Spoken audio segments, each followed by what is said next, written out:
Let's see. Our next question is from Jack. He is wondering what the right diet is for his body composition.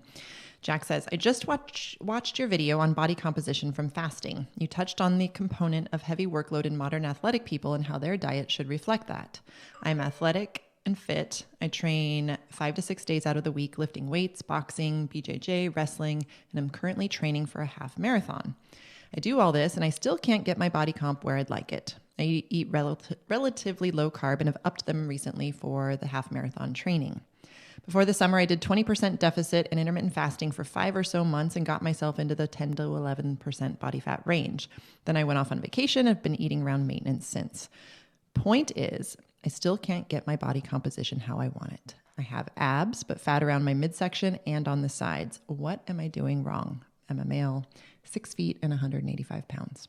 What do you think is going on here, wife? I think this guy is overtraining. Might be some overtraining, and it's sort of that, like, Glassman used to mention that sort of fat aerobics instructor. Right. You know, training 5 to 6 days a week, BJJ, wrestling, lifting, boxing, half marathon. Right. So there's clearly a lot of significant amount of training and work output. Here, yeah. And there's kind of a reality that if you want to be really, really lean, you may not be at a body composite. Now, some people score the genetic lottery where they're super lean and they have great performance. But a lot of people, they find that their body composition, their best performance is at a body composition that is in, for men, like around that like 8 to 11% range, and women, 3, 4, 5 points higher than that. So this is where, like, if you want to look like a fitness model, then you need lower work volume. And this, again, may also,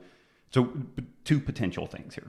Guy may be overtraining, over-exercising, which is causing a stress response. And then also this circles back to that point of, generally, if you want to lean out, you've got to have some amount of a caloric deficit. And so if we're not affecting that, then we need to figure out some way to get that appropriate caloric deficit, which, like in the previous question, really, be protein centric, and then figure out, are you fat or carb fueled, or a little bit of a mixture of both?